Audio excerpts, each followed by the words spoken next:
Yo guys, what is going on? Welcome back to another video. Now I listened to you guys. A lot of you said that you didn't want to see the sort of football content inside the vlogs. You wanted the vlogs to be just a vlog and the football content to just be like sort of separate to that. That's exactly what I'm doing. Basically, I've got a mad schedule. The next couple of days, I'm just jam-packed with videos. Been grinding around to get this one out to you today. Also doing a daily vlog today, which will be uploaded. I'm looking for my phone, but I'm actually recording on it. That's just stupid. But listen, basically what the crack is this.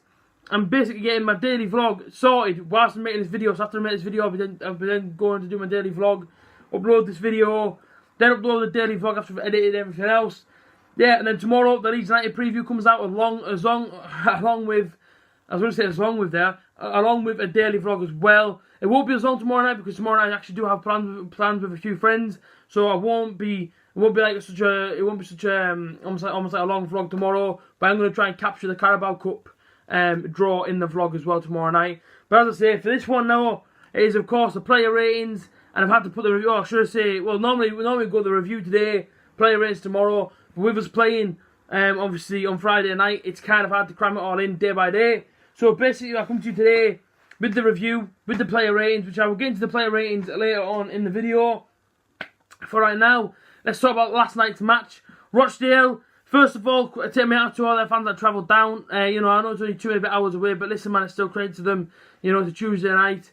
And it's not like it's down the road, man. It is 2+ hours away, so credit to them for coming down. They made plenty of noise. They were very loud. Just obviously, I say, I'm going to be completely honest with you and say, I thought they were very loud for the sort of attendance that they brought down with them. I think they've pretty much filled in 2 blocks obviously inside the top tier, so it's not bad going, especially for a League One club. No disrespect to them at all when I say that. I'm not trying to be sarcastic and be serious. Just for a League One club to bring down that many fans, obviously for a cup game on Tuesday night, it's you know what I mean. I take it off the man, round of applause. I mean, that's fantastic support. And I thought they were very lucky yesterday, Rochdale. I said it in my vlog, obviously match day vlog yesterday, and that's the whole going off subject. That's the whole reason to why there wasn't a vlog out yesterday, is because obviously the match day vlog was out. But obviously I'll explain that one in my proper vlog in a bit. But listen, I said they were very unlucky Rochdale period because of their second half performance. I thought first half, I think they were just trying to not concede. I think that was pretty much their mission until half time, and then come out second half and do exactly what they did to us, which was put pressure on our goal, put pressure on our back line. They probably knew that we were going to make changes because of our massive game on Friday night with Leeds, whereas they didn't really have to make no changes. They pretty much played their full strength first team. And it nearly paid off for him towards the end, But listen, I take nothing away from the Boro youngsters, and obviously some of the senior players as well. 2-1, we advanced through to the round of 3, or should I say the third round, which obviously gets drawn tomorrow night. Looking forward to it. Who we get, I don't know. But in terms of yesterday's game, I came out with it, and obviously my Boro Fan TV interview. If you haven't seen it yet, go and check it out. I did speak on the way we played, on the performance, and I thought we were a bit flat. I thought we did lack a bit of energy. I thought we were a bit lacklustre at times. And the one thing that bothers me is that, I'm guessing this is going to be a team that's going to rock out every single cup game, unless obviously Purist gets a bit more serious. If we've got Arsenal away or Chelsea or Man United or someone, for example, some team out the top 7. If you're going to go and face one of them, then I can imagine a little bit of changing around, because then he might take it a bit more serious. But if we do get the likes, I know Oxford is still in there, aren't they, Mansfield and whatnot, or Macclesfield, should I say. If Boro do get drawn to one of them teams, I can imagine it still being the under 23 lineup with a few senior players in. There's got to be more communication for me. Watching it yesterday, I know I was talking to each other at times. You see Marvin Johnson almost coming to left back, and then the whole left side was wide open for Ian Henderson at the time, who was obviously on the ball. He was getting and just doing whatever the hell he wanted to do with it. And it's just I just thought to myself, no one's speaking. I even had Tav at one point say, talk to me. And I mean, he's a midfielder, so lack of communication yesterday could have cost us, but it didn't.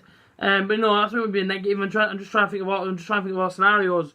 But the main scenario is that Boro won, and of course we go through. But I've got to say my off to them, because in pre-season, Rochdale were very well organised. They were very good. Yes, they went 2-0 down, but this time they brought back and beat us 3-2, and that was in pre-season. And I kind of worried yesterday, I'll be honest with you, because obviously in pre-season, we went 2-0 up half an hour ago, and they came back. We got to the 61st minute yesterday. I looked at Guessing and I looked at Rob, and I thought to myself, oh my days, don't do it again, Boro. Because as soon as they scored, Rochdale, I have flashbacks of pre-season. I thought, don't do it to me again. Do not lose this game. Obviously in that manner. And it's like I said, overall to go through to the third round is the most important thing. And that was the objective before the game. That's obviously what we achieved. A few standout performances from me yesterday. I thought Mo Besic, I thought he was very, very good. I thought Jordan Hugill was a nuisance. Obviously in a good respect for us, not so much him, in a nuisance in the sense of he was pushing their back line. He was trying to get in behind. He was trying to get on the ball and create something. I thought he was very, very good yesterday. I thought Marvin Johnson, the guy's not a left back, but he obviously drops into left back because he probably just wants to get the game time. I thought he was very, very good. My man of the match yesterday was actually Marvin Johnson. McNair was good. Ledbetter, I hate to say it, and I hate to be negative on the guy, but I think he's done. I think he's finished. I just feel like a loan away for him, maybe to a League One club to finish off his career might just be the best move for him, because I can't see him making any sort of input into this championship now. Granted, I love him, man. I love him to bits. You know what I mean? He's been our captain for how long now, and I just watch him and I just think, Grant, I don't think you quite got the legs. Listen, man, of course I'm going to support him for all the time he's in a Boro shirt. And I'm not trying to make the whole video about him. Just on individual performances. I don't think he did a lot yesterday, and I just look at him and I just think, I think it's time. Obviously, at this high level in the championship is coming to an end. But listen, at least he dug in yesterday. That's the most important thing. At least he dug in yesterday. He helped out getting the result. And, with the changes that we made, I'm going to get my sheet here because one of them's got a really, really weird name that I always forget. A guy came on and he looked like he played right back to right wing back called Barami. And he had massive long hair going on. Very, very, very good player. A lot of pace in him, a bit of skill in there, a bit of flair. And again, he was coming off the right, cutting onto the left hand side, just trying to create an opening. Very, very good. Chapman came on and hit the post, spoke to him before the game. And he said he's almost there, but before yesterday he hadn't trained. And obviously he came on, he got, he came on about the 60th minute, so he did a little bit there. Spence, I pick up Spence every time, and I think he's a quality defender. Really, really good. So like I say, that's been basically the review. In terms of the goals, quickly as well, before we move on. The first one came from a deflection of Marvin Johnson, smacked it in just in front of the south stand, pushed straight to the opposite corner. Second half, ball went across the 6-yard box, and who was there? Jordan Hugill, because that's what he does, man. You put the ball in around the 6-yard area, he's going to get there every single time. Or should I say anywhere inside the 18-yard box, he's going to get onto it. And 9 times out of 10, he's going to finish it for you. And then, of course, there goes Delaney. Again, it was a parry out from Mulligan. He tapped it in 2-1.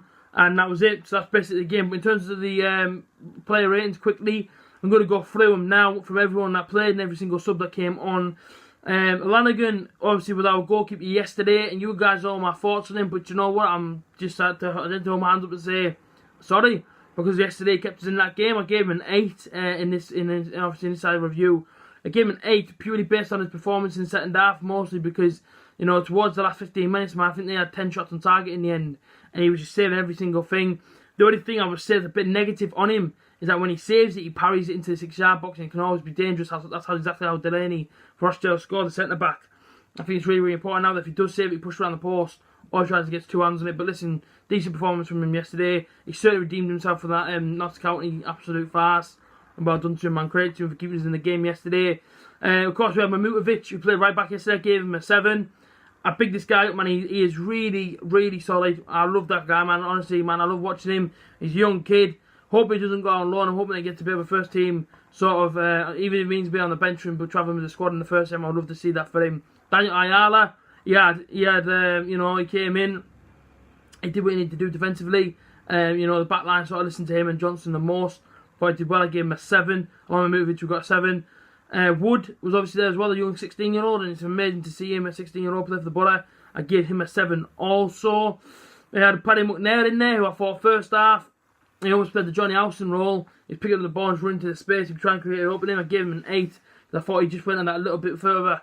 But maybe any more of our midfield players did. Then I had Mo Besic, who again I thought influenced the game massively. Again, he was getting on the ball, he was taking on his man, he was sort of just trying to bring in a few decent dribbles.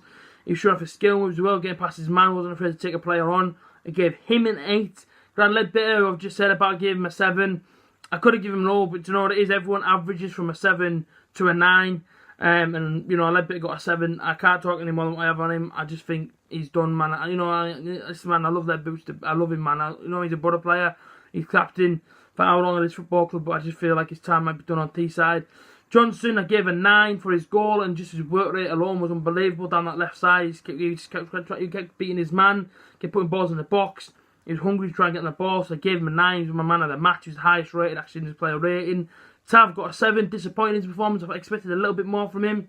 Didn't see it, unfortunately. Hugill, I gave an 8. Again, nuisance there, back line. And as soon as the ball came in the second half, he obviously put it away after missing the first chance to hit the post. So, well done to him. Credit to Hugill. Hopefully see him play against Leeds. Fletcher, massively disappointed in this guy. Really expected to see a lot more. I love Fletcher, man. You know, I watched him at Man United. I watched him at West Ham.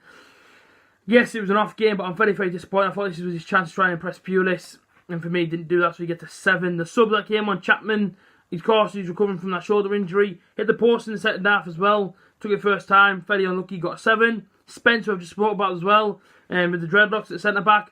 Calm, composed on the ball. Very, very, very good defender. Gave him a 7. Then Brahmi, who came with the long hair, he also received a 7 for his dribbles down on the right side and try and create it up. And this has been the review. This has been the player rating. As always, please like, comment, share, and subscribe.